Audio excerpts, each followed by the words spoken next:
Herzlich willkommen zu meiner finalen Tour hier in Essen mit Wildcamping-Übernachtung. Heute, wie angekündigt in den letzten 2 Videos hier in Essen, will ich heute die ganz große Runde machen. 66 Kilometer Baldener Steig plus Kettwig-Panoramasteig und auch natürlich wieder die Seewald-Talroute mit. Und ja, heute laufe ich 33 Kilometer und versuche dann einen geeigneten Schlafplatz im Wald zu finden. Ich habe mir da schon ein paar Stücke ausgeguckt vorher auf der Karte. Und ich hoffe, dass die in echt auch so gut aussehen wie auf der Karte. Ich bin ein bisschen später losgegangen, als ich eigentlich wollte. Wir haben schon 12:30 ungefähr. Bin schon eine halbe Stunde unterwegs, würde ich sagen. 3 Kilometer oder so. Und ja, das wird ein langer Tag heute. Insgesamt, wie gesagt, 33 Kilometer. Ich denke auch, ich werde dann im Dunkeln ankommen. Momentan wird es hier so ab 7 Uhr richtig dunkel. Die Temperaturen sind natürlich ein bisschen besser, leider nicht mehr ganz so gut wie Mitte der Woche. Wir haben eben heute Samstag und ich glaube 11 Grad sind insgesamt angesagt und heute Nacht endlich mal über den Gefrierpunkt, nämlich 3 oder 2 Grad. Aber das ist schon deutlich wärmer als letztens mit -4 Grad, deswegen freue ich mich da heute drauf. Ja, wer meine letzten beiden Videos gesehen hat, der weiß vielleicht schon ungefähr, wo ich bin. Also ich laufe gerade Richtung Stadtwald schon, immer noch auf der Seewald-Talroute und ich habe heute vor, nicht so ganz viel über die Route zu erzählen, jedenfalls das Teilstück, weil ja, ihr habt die schon in den letzten beiden Videos gesehen. Die gesamte Route, die ich heute laufe, die blende ich mal oben kurz ein. Ja, da sieht man jetzt, dass ich in Bergerhausen gestartet bin und laufe gegen den Uhrzeigersinn. Also folge jetzt noch ein Stück diesen Weg und kreuze dann auf den Kettwig-Panoramasteig ein. Und der führt dann eben über die ganzen Felder und ich plane dann in der Nähe der Ruhr unten auf der anderen Seite von Kettwig zu schlafen. So, jetzt bin ich auch gerade schon von der Seewald-Talroute auf den Baldener Steig abgebogen. Bin jetzt hier gerade durch das Tor hinten in den Kruppwald rein. Ja, ich denke mal 5 Kilometer oder so wird das gewesen sein. Ich habe keine Navigation an, weil die Route auch ziemlich gut ausgeschildert ist. Ist jetzt auch ein kleines Stück und dann kommen wir an den Punkt am Wildgehege, wo sich dann der Baldener Steig wieder trennt vom Kettwig-Panoramasteig und da werden wir dann abbiegen.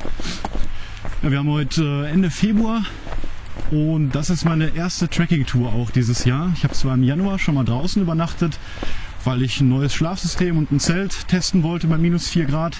Hat auch soweit gut geklappt, deswegen habe ich das heute mitgenommen. Ja, wir haben nur, wie gesagt, 2 Grad. Das reicht aber auf jeden Fall. Und ich bin gespannt, wie warm es dann letztendlich wird.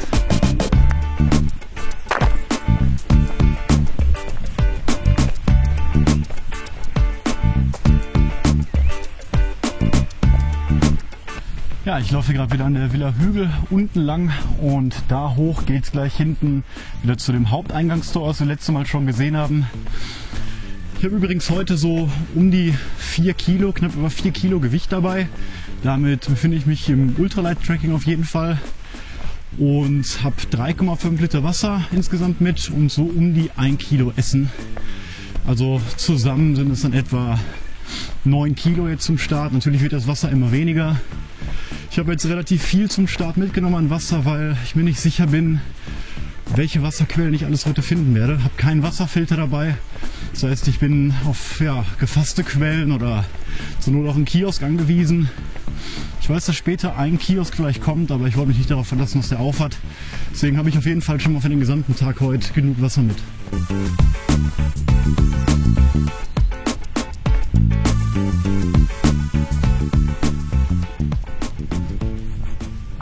Falls ihr euch wundert, warum ich schon die ganze Zeit ein bisschen außer Atem bin. Ich versuche mich eben doch ein bisschen zu beeilen, damit ich vielleicht nicht ganz im Dunkeln mein Zelt aufbauen muss. Wie gesagt, wird es ab 7 Uhr so dunkel. Wir haben jetzt, glaube ich, kurz nach 1. Und ich will ein bisschen die Zeit wieder gut machen, die ich heute Morgen so rumgetrödelt habe. Deswegen laufe ich insgesamt ein bisschen schneller und gerade kommt hier auch schon ein ordentlicher Anstieg. Gestern hatten wir zum Glück Vollmond und relativ klare Nacht und ich hoffe, dass das heute auch so wird. Ich habe zwar eine Kopflampe natürlich dabei, aber ist ja auch schöner, wenn ein bisschen natürliches Licht noch da ist.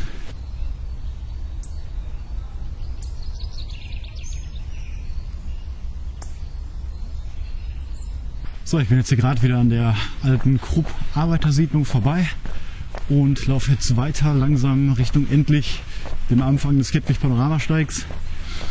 Wie gesagt, habe ich mir 2 eigentliche Wildcamping-Spots heute schon mal von zu Hause aus ausgesucht. Der eine liegt wirklich mitten im Wald auf so einem kleinen Hügel, der andere ist in einem kleinen Waldstück am Rand von einem Feld. Den würde ich bevorzugen, da ein bisschen mehr Licht dort auch vorhanden ist. Falls ich aber bei beiden keine geeignete Stelle finde, weil es vielleicht nicht ebenerdig dort ist, hätte ich noch 2 Alternativen. Für die müsste ich aber auch noch 1-2 Kilometer länger laufen. Ja, und wie ich mir die Wildcamping-Spots schon von zu Hause ausgesucht habe und was es generell so bei einer Wildübernachtung zu beachten gibt, das könnt ihr beim letzten Video finden über Wildcamping. Dort zeige ich auch geeignete Tools, wie man sowas finden kann und sich speichern kann, wie man auch sieht, ob es vorher flach ist oder sehr hügelig dort. Und das hilft schon eine ganze Menge, wenn man draußen schlafen möchte. So, ich habe gerade mal geschaut. Wir haben jetzt genau 14 Uhr und ich bin 8 Kilometer schon gelaufen. Das heißt noch 25 Kilometer heute für die geplanten 33. Das heißt noch 5 Stunden etwa bis zur Dunkelheit. Also wird das eine ziemlich sportliche Angelegenheit. Aber auch wenn ich jetzt im Dunkeln ankomme, ist auf jeden Fall möglich. Ich habe bei die Kopflampe, macht es so ein bisschen schwieriger. Es ist übrigens ein guter Zufall, dass die gesamte Route 66 Kilometer hat und ich dann 2 x 33 Kilometer laufen kann, weil das ist auch genau die Distanz, die ich mir immer so beim Langstreckenwandern vorgenommen habe. Dann kann man eben noch den ganzen Tag relativ entspannt laufen, wenn man wirklich morgens startet und abends ankommt. Und ja, das ist eigentlich für mich genau richtig, nicht zu viel, nicht zu wenig. Natürlich variiert das auch immer ein bisschen, je nachdem wo Wasserquellen oder Schlafplätze sind, aber so als Faustformel, auch wenn ich Routen plane, habe ich für mich herausgefunden, dass 33 Kilometer pro Tag auch über Wochen eine sehr gute Anzahl ist.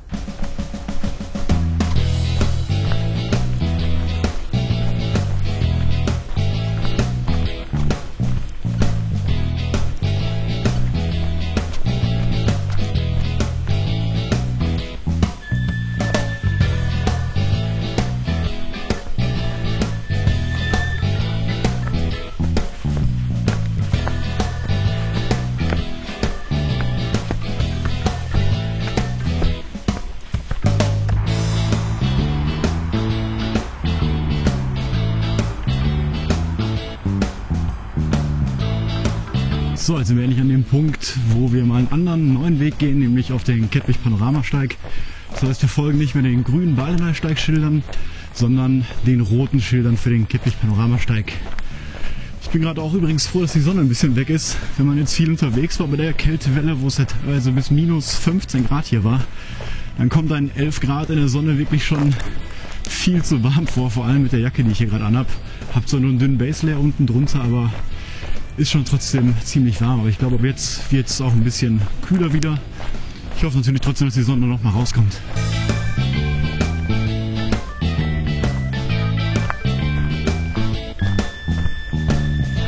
Ja, den Kettwig-Panoramasteig bin ich bisher auch nur einmal gelaufen. Letztes Jahr, auch im Frühjahr, Anfang Sommer. Da wurde der Steig gerade erst so offiziell von der Stadt Essen fertig eröffnet. Jetzt ist er auch in beide Richtungen markiert. Und der führt im Gegensatz zum Baldeneysteig natürlich nicht um den Baldeneysee rum. Also der Fluss oder der See stehen da nicht wirklich so im Fokus. Vielmehr gehen wir jetzt die nächsten Kilometer hier erstmal durch eine Menge Felder. Also entfernen uns auch gerade weiter von der Ruhr. Gehen durch verschiedene Stadtteile, durch verschiedene kleine Siedlungen. Und mich hat es damals echt überrascht, durch welche Wege man hier kommt, die mir halt vorher gar nicht so als Essen auch bewusst waren. Kommt ihr durch echt schöne Siedlungen und kleine Bäche vorbei und am Ende dann in Kettwig raus für heute und gehen dann dort über die Brücke auf die andere Seite der Ruhr und ja dann noch so einen Hügel hoch ungefähr bei Schloss Oefte und da sind dann verschiedene größere Waldstücke, bei denen ich mir dann meinen Nachtplatz suchen werde. Der Panoramasteig ist auch länger als der Baldeneysteig. Ich glaube 34 Kilometer und der Baldeneysteig irgendwas um die 26, 27 Kilometer. Und ja, wenn man die dann beide eben kombiniert und noch die Seewaldtalroute macht, dann komme ich dann eben auf die 66 Kilometer. Ich kann gar nicht sagen, welcher von den beiden mir besser gefällt. Falls ihr hier mal wandern wollt oder sogar auch die Trekking-Tour machen wollt, die ich hier gerade laufe, dann würde ich auf jeden Fall sagen, fangt erstmal mit dem Baldeneysteig an. Ich glaube, der hat ein paar mehr Anstiege, insgesamt vielleicht ein bisschen mehr Höhenmeter, ist dadurch aber auch fast 8 Kilometer kürzer als der Kettwig-Panoramasteig. So habe ich es damals auch gemacht und ja, das war auf jeden Fall nochmal eine Steigerung von der Distanz her. So, hier fängt langsam das Wolfbachtal an. Hier gibt es momentan eine größere Baustelle, wo der ganze Bachbereich hier anscheinend neu gemacht wird. Das war letztes Jahr auch schon so und deswegen muss man hier ein bisschen aufpassen, weil der GPS-Trail ein bisschen abweicht von den aktuellen Markierungen. Die sind dann immer mit einem Umleitungszeichen markiert und teilweise läuft man hier dann ein bisschen zickzack. So wie hier gerade jetzt, also normal würde ich dann jetzt hier weiterlaufen wohl, aber jetzt geht der Steig dann eben hier lang. Und ja, da habe ich mich letztes Mal auch schon ein bisschen verlaufen. Ich bin gespannt, ob die Umleitungen sich dieses Jahr auch ein bisschen geändert haben. Und ich kann mir auch vorstellen, dass die Baustelle noch einige Jahre gehen wird, weil das echt ein riesiges Projekt scheint.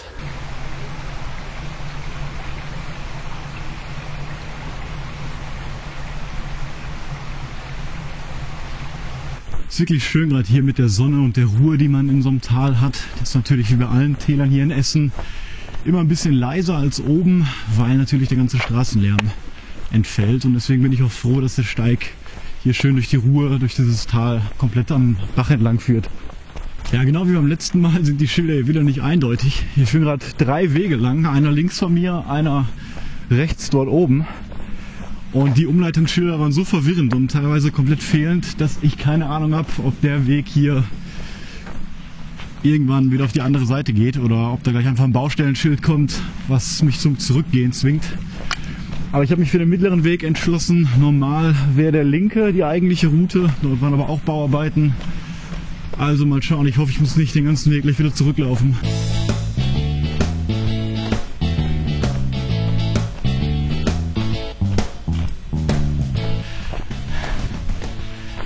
Ja, die gute Nachricht ist, ich bin jetzt den Aufstieg hier raus aus dem Wolfsbachtal und laufe jetzt über die Felder in Richtung Essen-Schur.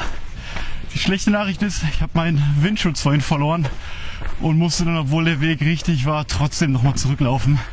Allerdings nicht so weit, ich glaube 300-400 Meter. Trotzdem nervig, muss ich ein bisschen drauf aufpassen. Aber jetzt wird es hier ein bisschen flacher gerade, die Sonne kommt noch mal raus. Echt schön hier gerade.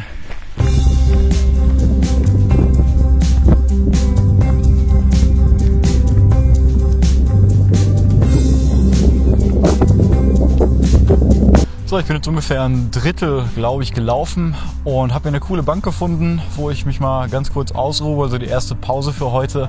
Sitze ja auch gerade ganz gut in der Sonne. Und ja, ich habe jetzt ungefähr 1 Liter Wasser insgesamt weg. Ich glaube, dass es dann trotzdem bis morgen reichen wird. Vor allem komme ich später am Kiosk vorbei. Ich hoffe, dass ich mir da irgendwie eine Cola kaufen kann oder sowas noch. Ja, soweit so gut. Ich glaube, wir haben mittlerweile ungefähr 2:45. Ich habe jetzt gar nicht geguckt. Ich bleibe jetzt nur noch ein paar Minuten sitzen und dann geht es auch weiter durch Schur durch. So, ich habe nochmal genau nachgeschaut. Also wir haben 3:30 jetzt und ich bin schon 14,5 Kilometer gelaufen. Also doch noch ein gutes Stück länger, als ich gedacht habe. Das heißt, in 2 Kilometern hätten wir schon die Hälfte gelaufen. Und ja, 3,5 Stunden dann noch bis 7 Uhr, also bis es fast vollständig dunkel ist. Könnte immer noch knapp werden, aber ich denke mal, ein bisschen restlich werde ich noch haben.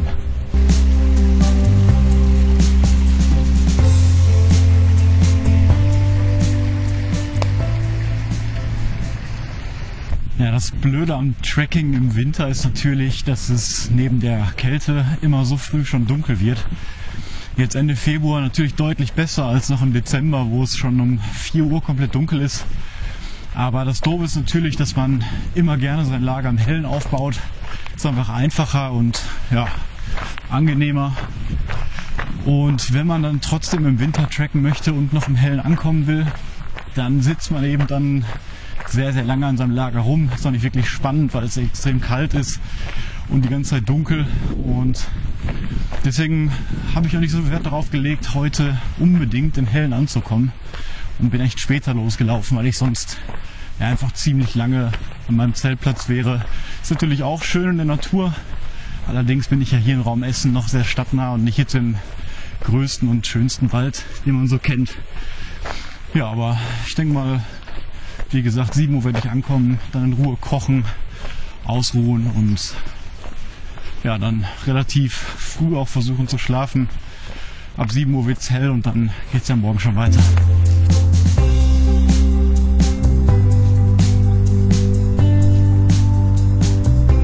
So, wir haben 10 nach 6 und ich bin 17,5 Kilometer gelaufen. Das heißt schon 1 Kilometer mehr als die Hälfte. Und jetzt gerade habe ich hier eine große Straße überquert. Wir nähern uns langsam Kettwig, allerdings noch auf den Feldern. Bis zur Innenstadt dauert es noch ein bisschen. Und hier auf der rechten Seite sieht man jetzt vielleicht noch hinten den Buchholzhof, dieses große Gebäude. Und natürlich die ganzen Anbauflächen hier von dem Obst und Gemüse. Der Buchholzhof, der vertreibt verschiedene regionale Produkte und baut die auch hier an. Der Kettwig-Panoramasteig führt hier auch wunderbar dran vorbei mit kleinen Informationsschildern. Und da kann man auf jeden Fall immer gut regional einkaufen. Ja, falls ihr schon mal in meine anderen Videos reingeschaut habt auf meinem Kanal, dann wisst ihr, dass ich versuche zu jedem Thema, was das Tracking oder vor allem Ultraleicht-Tracking angeht, ein Video zu drehen. Also über alle verschiedenen Thematiken, die eine Rolle spielen, wie eigene Karten drucken oder mein letztes Wildcamping-Video, aber auch über die ganze Ausrüstung, die dazugehört. Und da versuche ich wirklich über jedes einzelne Ausrüstungsteil, was da eine Rolle spielt, Dinge zu erklären, verschiedene Sachen vorzustellen. Ich habe das auch schon jetzt über ein paar Gegenstände gemacht und ich plane mir für dieses Jahr, das wirklich für alle möglichen Ausrüstungsgegenstände zu machen. Und natürlich auch über gesamte Packlistenempfehlungen, wo ich nochmal detailliert über die Ausrüstung spreche, die ich gerade mit habe. Oder auch, das plane ich auch, eine Art Einsteiger-Packliste zusammenstelle, wie man mit relativ wenig Geld eine komplette Ultralight-Tracking-Packliste erstellen kann mit über 45 Teilen. Ich habe mir da schon was rausgesucht. Das Video wird auf jeden Fall auch noch kommen. Ja, und ich hoffe, euch kann das helfen. Weil auf den Wanderungen jetzt gerade versuche ich dann immer, mich mehr auf die Umgebung zu konzentrieren, ein paar Dinge zu erklären, die wirklich hier direkt vor mir liegen. Und in den anderen Videos zu Hause erkläre ich dann mehr die Theorie und gehe dann in Ruhe auf die ganzen Ausrüstungsteile ein, die ich bei mir habe.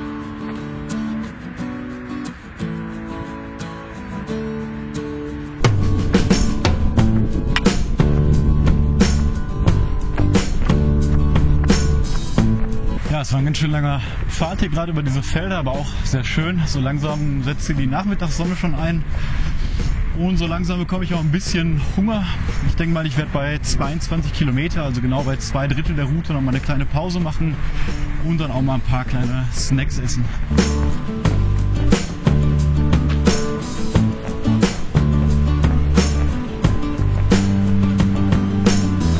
So, wir sind jetzt hier in der Igtener Siedlung, durch die der Kettwig-Panoramasteig ganz kurz führt. Ich war selber damals zum ersten Mal in der Siedlung, hatte die gar nicht so wirklich auf dem Schirm. Ist auch in der Nähe der Ruhrtalbrücke, vielleicht hört man die Autos im Hintergrund. Auf jeden Fall läuft man hier ein ganz kleines Stück durch und dann kommt ein sehr schönes Waldstück mit einem Bach, der einmal entlang der Siedlung führt. Und da zeige ich euch gleich ein paar Bilder. Das war letztes Mal wirklich schön.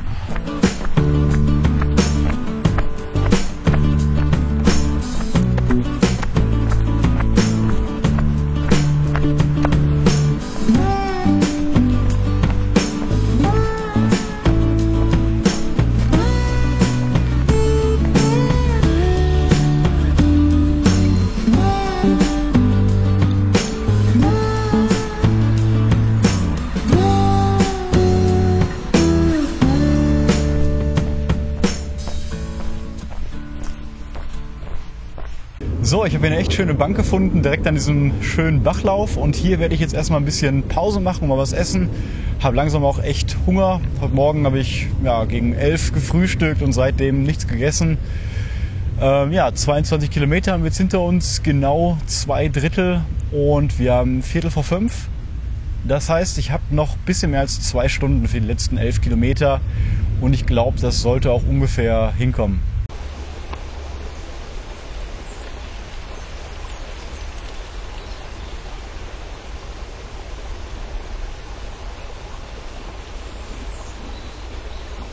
Ich kann euch übrigens diese Kichererbsen hier empfehlen. Die gibt es bei Rewe, ich glaube für 1,99, vielleicht ein bisschen günstiger.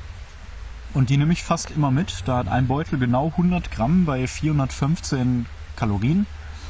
Und den kann man ganz gut in so einer kleinen Snackpause mal verdrücken. Und hat sogar 15 Gramm Eiweiß auf 100 Gramm. Also schon ein sehr guter Eiweißlieferant. Schmeckt sehr lecker, salzig. Ein paar Elektrolyte werden auch wiederhergestellt. Und ja, super Pausensnack habe ich immer dabei. So, Pause Ende und die tat mal richtig gut. Ich saß jetzt, glaube ich, 10 Minuten an diesem schönen Bach. Habe ein paar Sachen gegessen, so um die 500 Kalorien. noch ein bisschen ausgeruht und jetzt bin ich bereit für die letzten 11 Kilometer. Wir haben jetzt kurz nach 5 und kommen jetzt gleich noch durch eine kleine andere Siedlung, Umstand heißt die.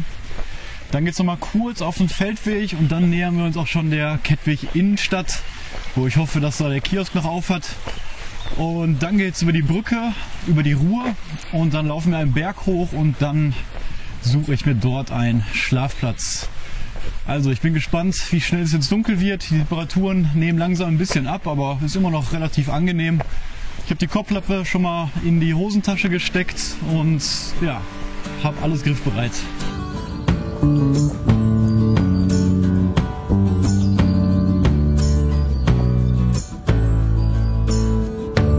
Ja, wenn man dann wieder aus der Siedlung raus ist, dann trifft man hier sogar direkt dahinter auf einen kleinen See. Den kannte ich vorher auch nicht und der Kettwig Panoramasteig führt jetzt hier einmal rum. Und wie gesagt, verlassen wir dann auch die Siedlung und gehen dann über die Felder, über den Kettwiger Friedhof dann zur Innenstadt und nähern uns dann wieder der Ruhr.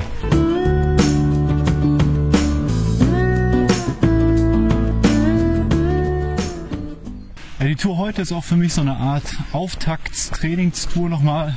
Wie gesagt, die erste Trekking-Tour dieses Jahr mit Übernachtung. Und da wir die letzte Woche Mittwoch so gutes Wetter haben und auch davor schon teilweise 20 Grad hier, war ich echt motiviert, direkt am Wochenende rauszugehen. Und ich war kurz davor, sogar gestern in den Zug nach Bonn zu steigen und dann 3 Tage auf dem Rheinsteig zu wandern. Das hatte ich mir als nächstes vorgenommen, werde ich auch als nächste Trekking-Tour hier nachmachen. Aber ich hatte dann doch erstmal vor, hier dieses Essener Projekt zu beenden und dann endlich die geplante Tour hier zu Ende zu machen.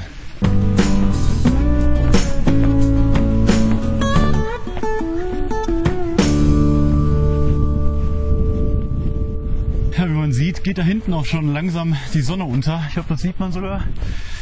Und wir haben jetzt 5:30, also wie gesagt, ich rechne noch 1,5 Stunden mit dem letzten Licht. Und ich glaube, so langsam nähern wir uns auch der Innenstadt. Ich glaube, da lang geht es jetzt noch über den Feldweg. Und dann war es das erstmal auch.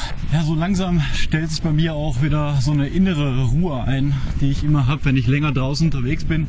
Ich weiß nicht, ob ihr das kennt, aber dieses Draußensein, das beruhigt mich auf jeden Fall immer. Und ich brauche auch eine Zeit lang, gerade wenn ich länger nicht wandern war, um da erstmal reinzukommen. Und jetzt gerade, ja, wo ich hier auf diesem Feld bin und es langsam echt ruhiger wird und die Sonne langsam untergeht, fühle ich mich total entspannt und merke das immer daran, dass ich mir weniger Gedanken auf jeden Fall mache und immer mehr jetzt in der jetzigen Situation hier gerade bin in dem Moment. Und es fühlt sich echt angenehm gerade an. Aber ich freue mich auch schon gleich anzukommen oder später ist ja noch ein Stück. Und mir dann was Warmes zu kochen bei der Kälte. Ich habe auch einen Tee mitgenommen. Und dann werde ich es mir auf jeden Fall gleich gemütlich machen. So, hier kommen wir jetzt an ein Stück, bei dem ich letztes Mal schon falsch gelaufen bin. Nämlich ist da eine Markierung und zeigt auch in die Richtung. Allerdings muss man nach rechts lang und dann links. Und das hätte ich jetzt fast schon wieder falsch gemacht. Ich habe mich allerdings so daran erinnert, dass ich letztes Mal schon falsch gelaufen bin. Aber die Beschilderung ist definitiv falsch und muss hier meiner Meinung nach geändert werden. So, und so langsam sehen wir auch, warum der Kettwig Panoramasteig heißt. Denn wenn wir jetzt hier Kettwig immer näher kommen, wird die Landschaft immer hügeliger. Geht dann jetzt langsam nur zur Ruhr runter, aber wir haben ja wirklich sehr schöne kleine Pfade, wo man immer mal wieder sehr weit gucken kann über die ganzen Felder. Und auch, das sehen wir später noch, wenn wir über die Ruhr gehen, geht es da echt sehr, sehr steil hoch und von da hat man nochmal einen super Ausblick dann auf Kettwig selber. So, ich hoffe, man kann es erkennen, aber da ist jetzt die Ruhr wieder. Wir sind hier gerade auf der letzten hohen Anhöhe direkt hinter den Feldern in Kettwig und gehen jetzt runter Richtung Friedhof und dann endlich da unten Richtung Ruhr. In Kettwig überqueren wir wie gesagt die Brücke und man sieht vielleicht schon auf der anderen Seite, da hinten ist noch eine Anhöhe und da ungefähr werde ich den Schlafplatz nachher suchen.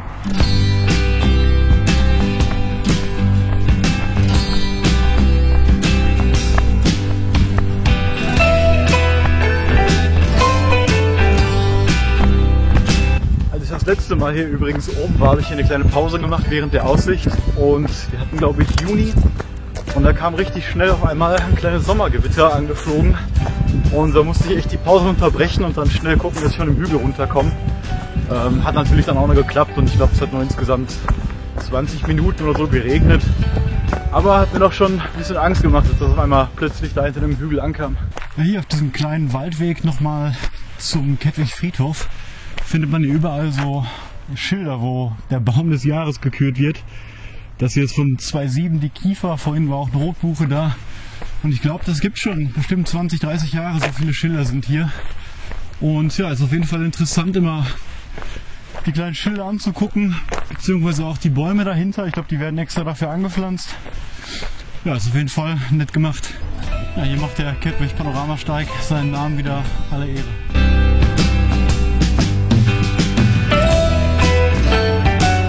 Ja, ich bin jetzt hier am Kettwig Friedhof angekommen. Wir laufen da so dran vorbei und mir ist jetzt erst klar geworden, dass ich ja einfach hier mein Wasser hätte auffüllen können.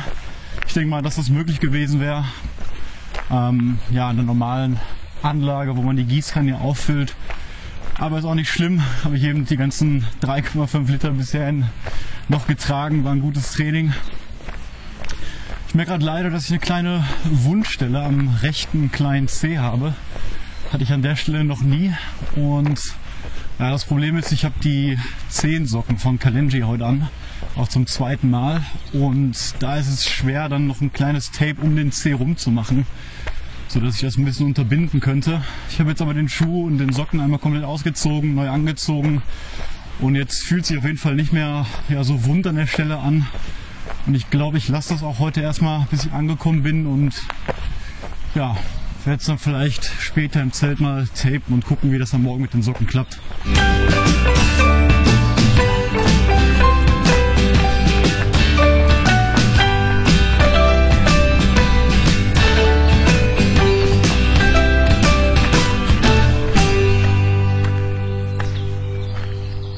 So, wir haben 6:30 und Kilometer 28. Das heißt nur noch 5 Kilometer bis zum Ziel. Aber das heißt auch, dass ich nicht mehr im Hellen ankommen werde. Jetzt gerade laufe ich hier runter in die Kettiger Innenstadt, hoffe da auf meinen Kiosk. Und dann geht es doch einmal hoch drüben auf der anderen Seite der Ruhr in den Wald, über den Berg. Und dann denke ich mal, dass ich so eine Stunde ungefähr ankommen werde, 7:30 rum. Aber auf jeden Fall im Dunkeln. Und da oben ist auch ein Waldstück, bei dem schon im Sommer am Tag sehr, sehr wenig Licht reinkommt. Deswegen brauche ich da auf jeden Fall gleich die Kopflampe. Ja, natürlich musste es so kommen. Der Kiosk hat da geschlossen. Aber ist auch nicht schlimm. Ich bin auch froh, wenn ich gleich ankomme. Und ich bin froh, wenn ich noch die restliche Helligkeit hier nutzen kann. Und dann ja, will ich ankommen, ausruhen und freue mich dann auch auf die warme Mahlzeit auf jeden Fall. So, ich hoffe, man kann es auch erkennen, aber ich bin jetzt hier endlich an der Ruhr angekommen. Und da hinten, wo der Campingplatz auf der anderen Seite ist, da muss ich gleich hoch. Allerdings muss ich hier noch der Ruhr jetzt ein bisschen folgen, weil die Brücke erst da hinten kommt. Und für alle, die den Trail vielleicht mal im Sommer laufen, wird sich dieser Campingplatz da drüben, Kammerzell heißt er, natürlich super anbieten, um dann hier die Nacht zu verbringen. Ja, um den Trail komplett in 2 Tagen zu laufen.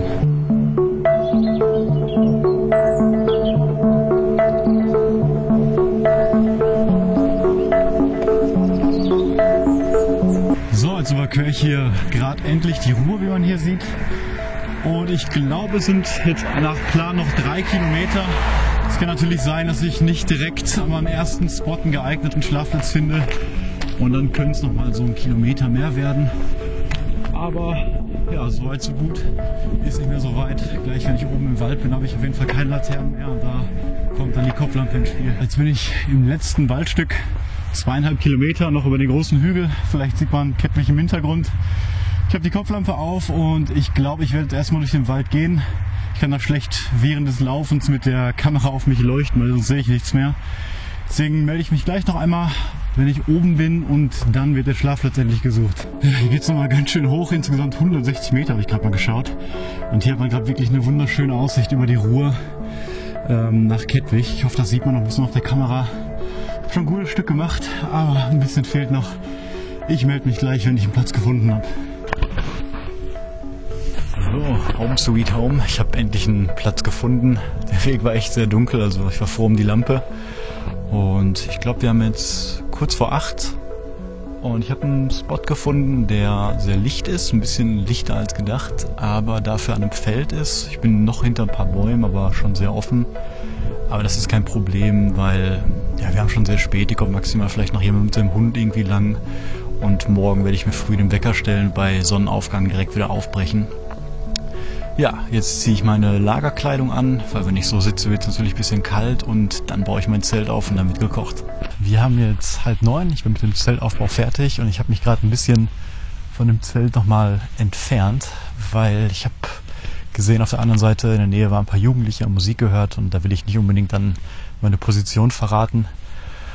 Ich werde gleich kochen und ich habe auch eine andere Kamera mit der ich meinen Zeltaufbau eigentlich filmen wollte. Aber da ich jetzt kein Licht machen wollte, habe ich das gelassen. Die kann aber sehr gut bei Nacht aufnehmen und ich versuche gleich mal zumindest den Zeltplatz zu filmen. Ich habe aber schon ein Foto gemacht, blende ich oben mal ein. Und jetzt erkunde ich hier gerade mal ein bisschen die Gegend noch um den Platz rum. Gefällt mir echt gut. Und dann wird gleich gekocht.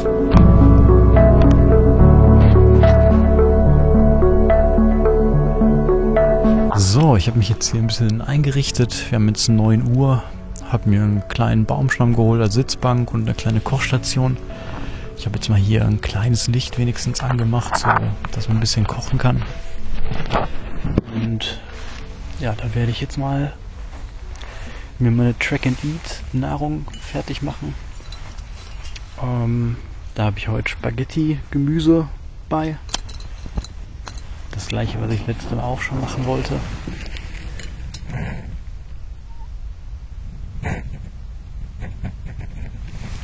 Allerdings diesmal mit einem Löffel, den hatte ich ja letztes Mal vergessen. Und es gibt auch gleich noch einen Tee für mich. So. Dann hoffe ich mal, dass das Wasser jetzt schnell kocht.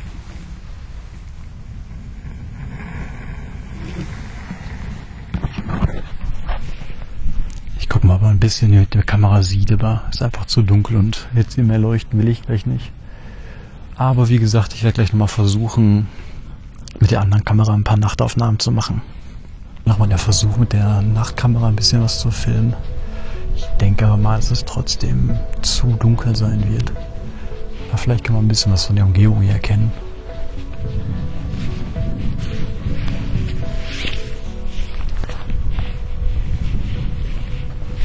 Das ist auf jeden Fall mein Lager und da die kleine Kochstelle. Und da ist der Mond, denke ich. Ist noch ein bisschen bewölkt, aber immer noch ausreichend hell. Es ist auf jeden Fall super windstill. Also ich brauchte jetzt auch meinen Windschutz hier gar nicht beim Kochen.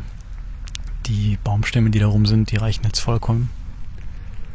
Und ich habe das Gefühl, es wird auch immer heller irgendwie. Also wirklich eine ganz helle Nacht. Da mein Zelt weiß ist, könnte man mich so von einer Seite jetzt irgendwie sehen, wenn da noch jemand langlaufen würde. Aber ich glaube, um die Zeit, wir haben jetzt 9 Uhr, wie gesagt, wird da keiner mehr langkommen. Ja, und ich habe mir überlegt, ich werde so gegen 6 Uhr, halb 7 mir den Wecker stellen, dann aufstehen. Und ja, dann geht's zum Sonnenaufgang auf jeden Fall weiter. Temperatur ist deutlich gesunken. Habe jetzt meine ganze Kleidung an, bis auf die Windhose.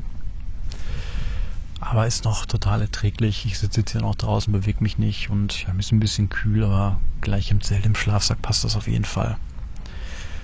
Und ich freue mich jetzt wirklich auf die Mahlzeit. Die wärmt natürlich auch noch mal ein bisschen. Ja, und dann sprechen wir uns gleich nochmal. So, wir haben jetzt 11:15 und ich liege schon ein bisschen, habe mich aufgewärmt und ja, habe ein bisschen noch was gelesen. Und jetzt langsam werde ich auch versuchen zu schlafen. Wecker ist für 6 gestellt. Und ich würde sagen, dann sehen wir uns morgen früh.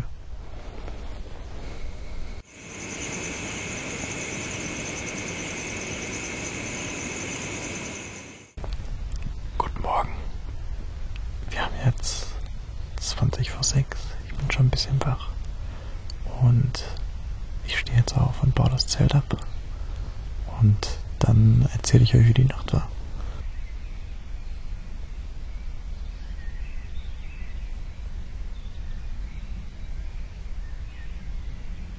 Ja, guten Morgen. Wir haben jetzt 5:45. Ich habe das Zelt schon abgebaut und sitze hier auf einer Bank, die ungefähr 100 Meter so weg war vom Platz. Ja, die Nacht war ganz okay, würde ich sagen.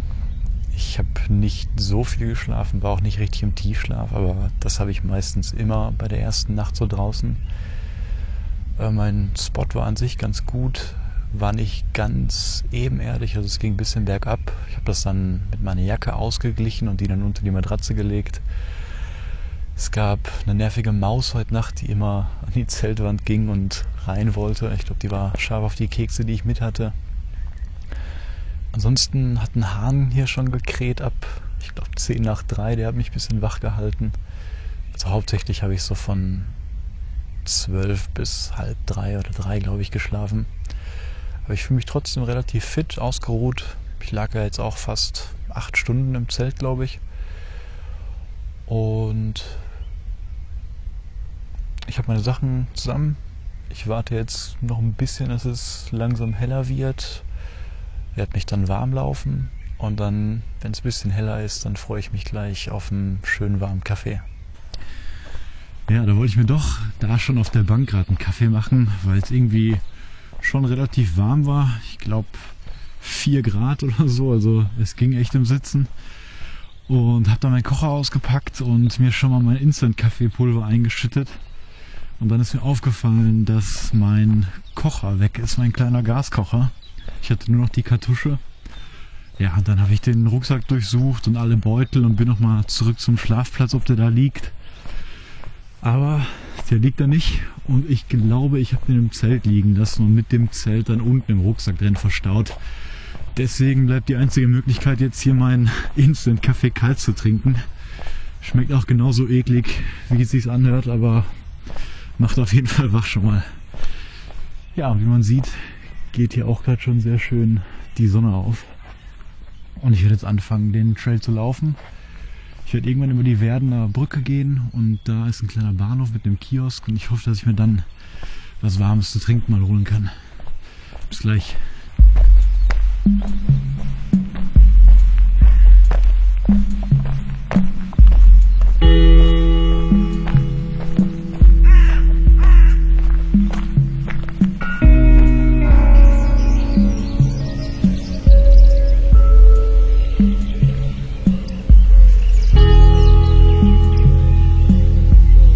So, wir haben 7 Uhr. Ich bin langsam warm gelaufen. Und der Sonnenaufgang hier gerade ist einfach echt unglaublich. Man sieht das im Hintergrund vielleicht ein bisschen, aber alles ist noch voll mit Nebeln da hinten auf den Hügeln. Und das ist vielleicht einer der Vorteile, wenn man noch im Winter eine Trekking-Tour macht. Wenn man im Sommer wirklich im Dunkeln loslaufen möchte, dann muss man super früh aufstehen. Und jetzt ja, im Winter konnte ich halbwegs lange schlafen bis 6 Uhr. Und habe natürlich wegen der Kälte auch noch keine anderen Leute, keine Spaziergänger hier. Ich habe gerade nur einen Mann direkt gesehen, um 6:30 etwa war das, als ich noch da saß, der mit seinem Hund rausging und der ist auch genau an dem Trail vorbeigelaufen, an dem ich ungefähr mein Zelt aufgebaut hatte. Also war meine Schätzung schon ganz richtig, dass ich um 6 Uhr abbaue. Wäre natürlich auch nicht schlimm gewesen, aber man möchte natürlich immer nicht gesehen werden. Ja, ich habe auch gerade nochmal in Ruhe meine C-Verletzung von gestern mir angeschaut, ein bisschen getaped, noch ein paar andere Stellen schon mal provisorisch. Und ja, ich bin warm gelaufen jetzt gerade und frohen Mutes weiterzumachen. Habe echt Lust auf den Tag noch heute. Ich denke mal, es sind noch 8 Kilometer jetzt auf dem Kettwig-Panoramasteig. Laufen wir jetzt Richtung Werden und gehen da über die Ruhr. Dann ein Stück nur kurz auf die andere Ruhrseite rüber und dann kommen wir auch schon wieder zu dem Staudamm, über den wir im letzten Video rübergelaufen sind, aber laufen diesmal die andere Richtung, dann komplett den Wald an der Steig. Und dann denke ich mal, dass ich so, ja, vielleicht gegen 3 Uhr, 2 Uhr, ich kann es nicht richtig einschätzen, zu Hause ankommen. Ich lasse mir auf jeden Fall Zeit.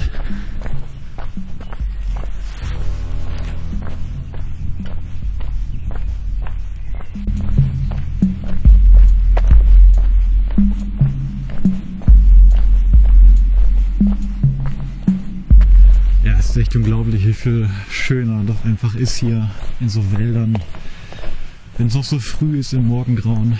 Ich laufe gerade in so einem Rotbuchenwald vorbei und Hier ist noch so ein nebeliges Feld mit einem kleinen Bachlauf.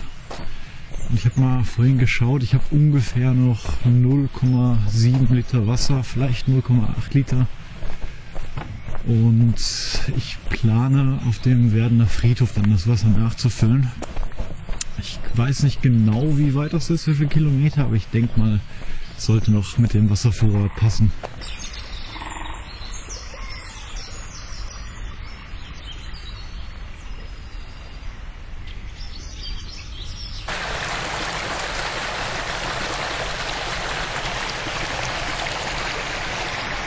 Ja, wir nähern uns jetzt hier langsam dem Schloss Oefte. Das ist ein Schloss, was meines Wissens nach schon über 1000 Jahre alt ist. Und leider kann man das nicht mehr betreten, weil es zu einem privaten Golfclub gemacht wurde. Deswegen, vielleicht sieht man das, hier sind überall schon Golfplätze. Und ich bin mir gar nicht mehr sicher, ob der Kettwig-Panoramasteig direkt am Schloss lang geht. Wenn ja, dann filme ich das mal, aber ich glaube, dass er das nicht tut. Aber dennoch ist diese Parkanlage hier um das Schloss rum super zum Wandern und wahrscheinlich auch zum Golfspielen. Und ja, da werden wir jetzt als nächstes mal durchgehen.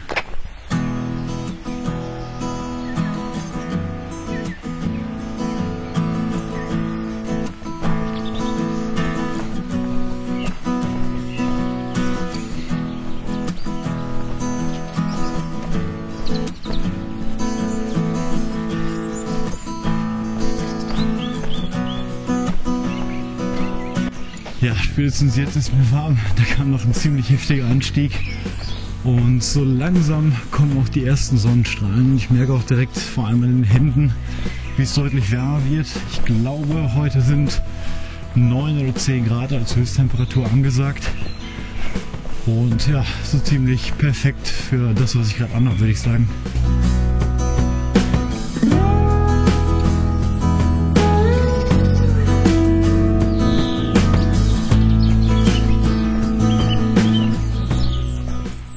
So, wir haben jetzt ein paar Minuten nach 8 Uhr. Ich habe die ersten 5 Kilometer hinter mir. Und ja, jetzt ist es komplett hell schon, würde ich sagen. Und soweit geht es mir auch ganz gut. Meine Füße fühlen sich wieder ein bisschen besser durch das Tape.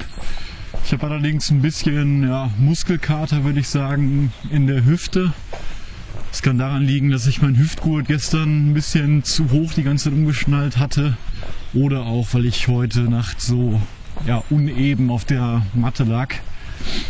Aber ist nicht so schlimm, also ist nicht angenehm, aber auch keine Schmerzen. Ich denke nicht, dass mich das daran hindern wird, die letzten 28 Kilometer jetzt heute zu machen. Ich bin schon deutlich langsamer unterwegs als gestern. Ich denke mal 1 km/h oder so weniger. Gerade die An- und Abstiege sind ein bisschen langsamer. Ja, das hängt, denke ich, mit der Hüfte auf jeden Fall zusammen.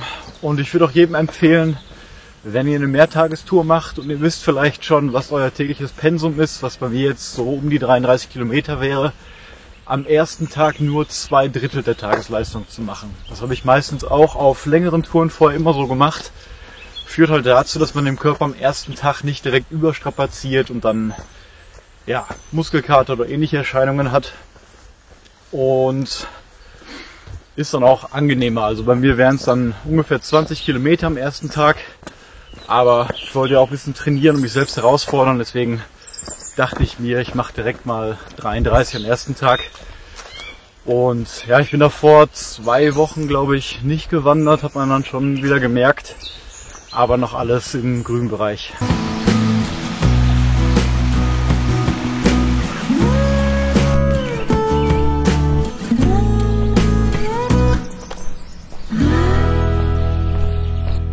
Kurz nach 8:30, 7,5 Kilometer gelaufen und das ist hier das letzte Waldstück, was jetzt noch vor Essen-Werden kommt. Gleich, denke ich mal, mit dem Abstieg wieder zur Ruhr runtergehen und dann gehe ich endlich über die Brücke und hoffe, dass da irgendwie ein Kiosk oder ein Bäcker ist, wo ich mir endlich mal einen Kaffee holen kann.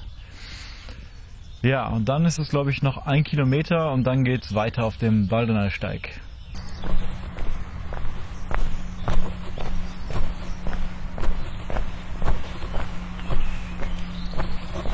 Ja, angekommen in Werden. Ich gehe jetzt hier runter und da vorne ist die Brücke, über die ich gleich gehe. Und da oben, das weiße Gebäude, ist die Villa Vue und da würde normal dann der Baldener Steig hochgehen. Wir laufen aber erst noch ein Stück auf dem Kettwig Panoramasteig unten lang und da hinten geht es dann wieder rüber auf die andere Seite.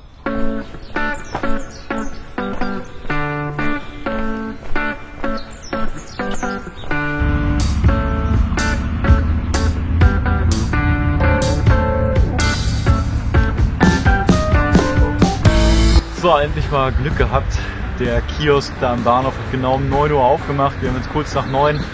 Ich sitze hier wunderbar in der Morgensonne und lasse mir den Kaffee jetzt richtig schmecken. Habe ordentlich Zucker reingemacht, ein bisschen was für die Seele. So, Pause Ende. Ich saß jetzt, glaube ich, 20 Minuten und der Kaffee war wirklich wunderbar. Und hier bin ich jetzt übrigens auf der Georoute, von der ich letztes Mal erzählt habe. Der Kettwig Panoramasteig führt jetzt hier unten lang. Und dann gehen wir gleich endlich wieder auf den Baldener Steig. Und ich denke mal, das wird auch mein letztes Mal erstmal sein auf dem Baldener Steig. Ich bin in letzter Zeit ziemlich oft gelaufen. Und ja, ich freue mich auch, wie gesagt, auf neue Sachen, zum Beispiel den Rheinsteig bald. Und ja, deswegen wird es nochmal so eine kleine Abschlussrunde jetzt.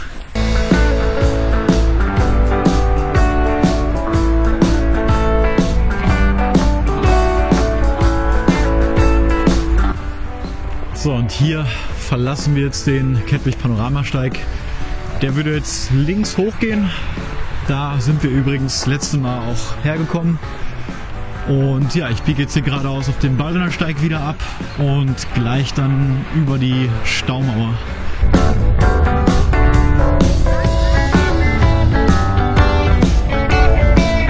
So, wieder auf der anderen Seite des Baldener Sees und ab jetzt werde ich ein bisschen weniger filmen, weil den Weg habt ihr ja im letzten Video schon gesehen, zwar in einer anderen Richtung, aber es ändert sich nicht viel und ich werde mich jetzt nur zwischenzeitlich mal melden und einen kleinen Lagebericht geben.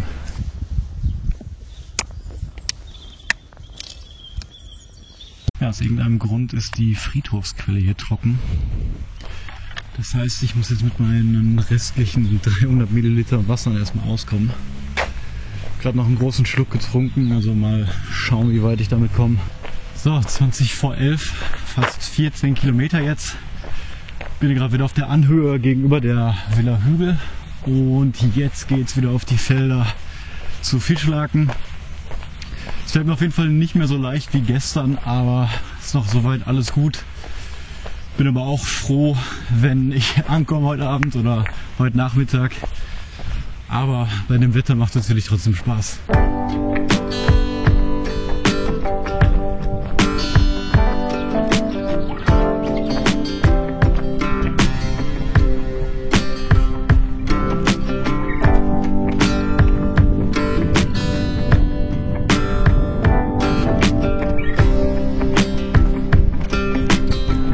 Uhr 45. Ich bin gerade an Haus Scheppen vorbeigelaufen, habe mich da nochmal 10 Minuten hingesetzt. Ich brauche heute auf jeden Fall ein bisschen mehr Pause als gestern, aber es sind jetzt nur noch 15 Kilometer, also knapp über der Hälfte. Und jetzt laufe ich hier gerade in den Birkenwald wieder rein, Richtung Kupferdreh und da geht es dann wieder über die Brücke zur Vogelinsel.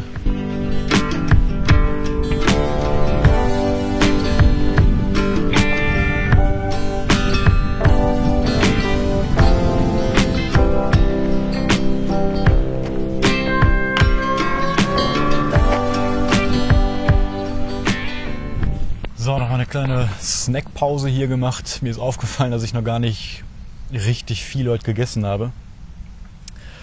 Und ja, jetzt saß ich hier nochmal 5 Minuten und näher mich Kupferdreh und gleich über die Brücke. Dann das letzte Stück vom Baldener Steig und dann die letzte Etappe auf der Seewaldtalroute. Ich freue mich echt auf zu Hause nachher.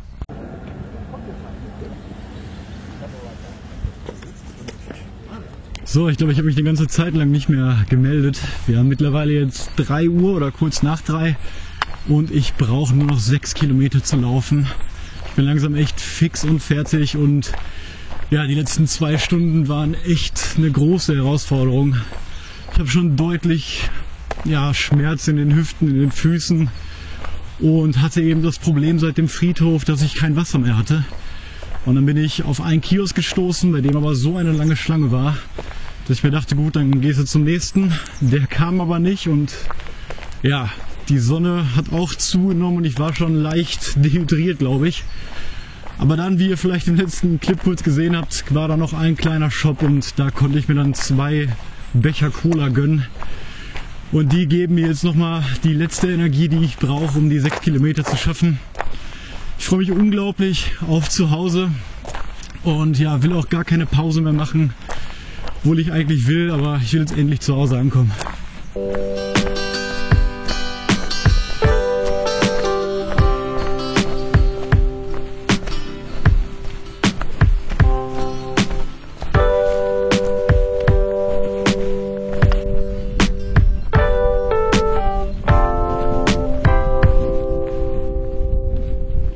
So, endlich zu Hause. Wir haben mittlerweile 4:30, also bin ich 10,5 Stunden unterwegs heute.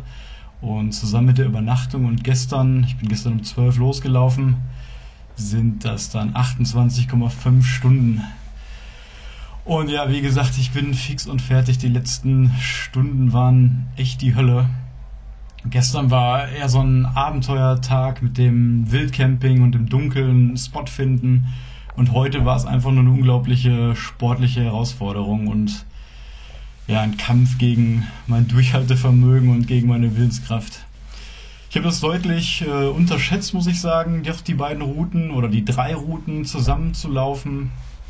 Gerade weil ich 2 Wochen lang vorher nicht gelaufen bin. Also beim nächsten Mal werde ich mich entweder vorher schon mal ein paar Tage einlaufen oder am ersten Tag nicht direkt mein volles Pensum von 33 Kilometer machen. Trotzdem hat es mir super Spaß gemacht und ja, ich bin echt stolz auf mich, dass ich das durchgezogen habe. Ich hoffe, ihr hattet Spaß, mich zu begleiten und wir sehen uns dann im nächsten Video.